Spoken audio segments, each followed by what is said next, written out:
Lundi 4 mars, bonjour à toutes et à tous, bienvenue sur Grand Lille TV pour cette nouvelle édition du journal de la rédaction. Comme toujours, on démarre par vos prévisions météo. Le temps sera très agité toute la journée, d'importantes perturbations annoncées, de fortes averses, parfois même de la grêle.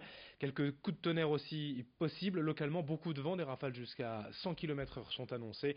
Bref, une journée difficile, point de vue météo, même si les températures resteront au-dessus des normales de saison, on n'aura pas franchement l'occasion d'en profiter aujourd'hui. 10 degrés cet après-midi à Lille. Les prévisions météo complètes et détaillées après ce journal. À la une de l'actualité, d'abord une information qui n'aura pas échappé aux fumeurs. Vendredi, depuis ce 1er mars, le prix du tabac a augmenté, une hausse de 50 à 60 centimes d'euros selon les marques, en emportant le prix du paquet moyen vers 8,80 €. Cette augmentation, la 8e depuis 2017, s'inscrit clairement dans la volonté du gouvernement de voir le prix du paquet atteindre 10 € en novembre 2020. Une politique de santé publique assumée, mais difficile à vivre pour les buralistes de la métropole lilloise, frontalier de la Belgique, où le tabac augmente aussi, mais moins vite. La différence de prix joue en défaveur des commerçants nordistes. Explication recueillie par Lucille Berthe-Constant. Bon, c'est un coup dur encore pour le réseau, hein. Quoi qu'il arrive, nous on n'est pas content quand il y a une augmentation du tabac. Maintenant, ça a été prévu il y a plus d'un an maintenant. Donc aujourd'hui, on l'accepte, même si c'est dur parce qu'on est quand même, nous avons des frontières, on n'est pas une île.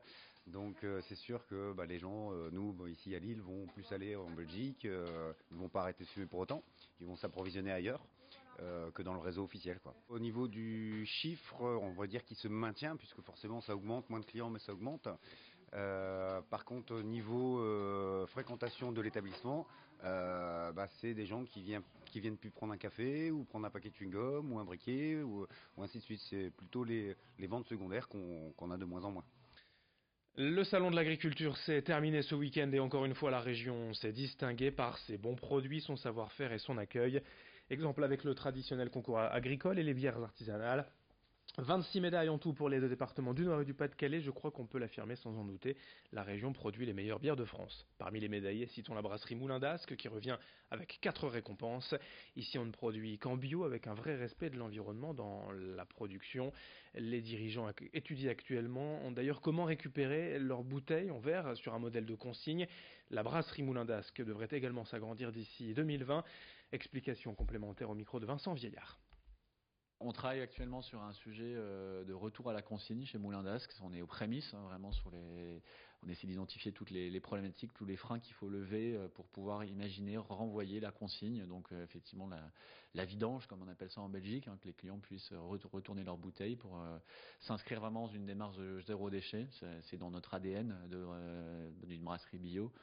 Donc on essaie de pouvoir mettre ça en place avec certainement un test qui aura lieu dans les magasins bio de la métropole lilloise dans les 3-4 prochains mois. Dans cette édition également, reportage au Creps de Wattignies, le centre de ressources, d'expertise et de performance sportive. Depuis plus de 50 ans, ce centre d'excellence unique dans la région propose des formations dans plusieurs domaines, des activités physiques et sportives, mais aussi de l'animation socio-culturelle. Ces formations vont de 8 à 18 mois selon la spécialité. Il est également possible d'obtenir une VAE, validation des acquis de l'expérience. Le Creps de Wattignies fait partie d'un réseau de 17 établissements régionaux de formation en France, placés tous sous la tutelle du ministère des Sports. Explication quant à ces formations ouvertes à tous au micro de Margot Sey. Alors le Creps de Wattignies organise cette année 34 formations dans le champ du sport et dans le champ de l'animation, ce qu'on appelle le secteur jeunesse.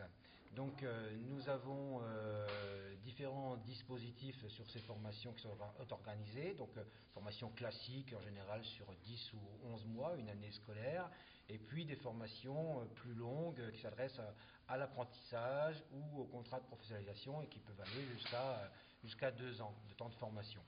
Voilà pour les durées.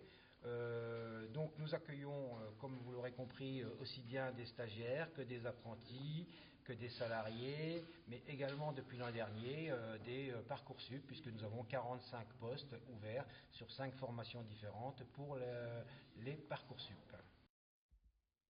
On passe à toute autre chose. Dans ce journal, la ville de Tourcoing distribue actuellement des albums Panini aux élèves des écoles de la ville. Une première réalisée en collaboration avec la maison d'édition et entièrement dédiée au patrimoine tourquenois.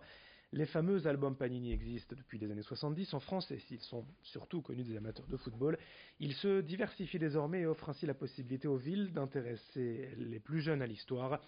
Le service patrimoine de Tourcoing a donc sélectionné les monuments et lieux historiques et emblématiques de la ville. Chaque élève a reçu avec son album une vingtaine de vignettes. Les autres sont à récupérer gratuitement dans les lieux culturels. Explication recueillie par Édile Gunaï. On fait une pierre deux coups, on parle du patrimoine aux petits Tourquenois, on met en avant effectivement la ville de Tourcoing, qui est une ville pleine de patrimoine, et puis en même temps on fait quelque chose de ludique avec les enfants de Tourcoing, école privée comme école publique. Quand on était petit, en tout cas moi lorsque j'étais petit, les panini, en l'occurrence c'était le football, c'était pas la ville dans laquelle j'habitais, c'était les moments de convivialité entre enfants, et je crois qu'on a perdu un petit peu ce réflexe. Il y en a beaucoup des lieux emblématiques de Tourcoing, il y a évidemment les lieux que nous refaisons par le patrimoine municipal, il y a des sites, des places au sein de la gare, le centre-ville, les quartiers bien sûr, les sites qui touchent profondément la ville de Tourcoing. C'est le cas bien sûr du canal Gambetta, c'est le cas du Grand Mix, donc c'est à la fois ancien et à la fois nouveau, c'est ça Tourcoing, et on aime que les petits Tourquenois s'approprient leur patrimoine. Pour finir, Rio Mavuba et la nuit à Makala de retour au Zénith de Lille le 18 mars prochain, dans 2 semaines. Comme chaque année, l'ancien joueur du LOSC organise une soirée de fête au profit de son association, les Orphelins de Makala. On y retrouvera des chanteurs comme VG Dream, Amel Bent, Léa Castel, Willy William ou encore Madame Monsieur. Des humoristes aussi avec Boudeur ou Donald Jacksman, des sportifs dont Didier Drogba, ou même l'ancienne Miss France, la nordiste Maëva Cook. Tous seront réunis pour la bonne cause. Chaque place vendue représente ainsi 1 mois de scolarité et pour un orphelin de Kinshasa au Congo. Présentation de la soirée avec Rio Mavuba au micro de Vincent Vieillard. Et les bénéfices de cette soirée, ils vont à l'orphelinat à Kinshasa pour des orphelins. Donc, on essaie depuis 10 ans de les aider à se construire. On les accompagne et qu'ils aient une vie meilleure parce que là-bas, on sait que c'est un des pays les plus pauvres au monde et on essaie de les soutenir. On essaie de leur apporter une scolarité, des loisirs, la santé, voilà, ce qui est une vie normale, aussi l'entretien, à l'entretien des locaux, tout ce qu'un enfant a besoin, quoi, normalement, ça sert surtout à ça et évidemment, si on peut faire plus, on fera toujours plus. Ouais. Fin de ce journal sur Grand Lille TV, l'info continue dans un instant avec vos prévisions météo à suivre dans une poignée de secondes. Très bonne journée à toutes et à tous, en notre compagnie bien sûr.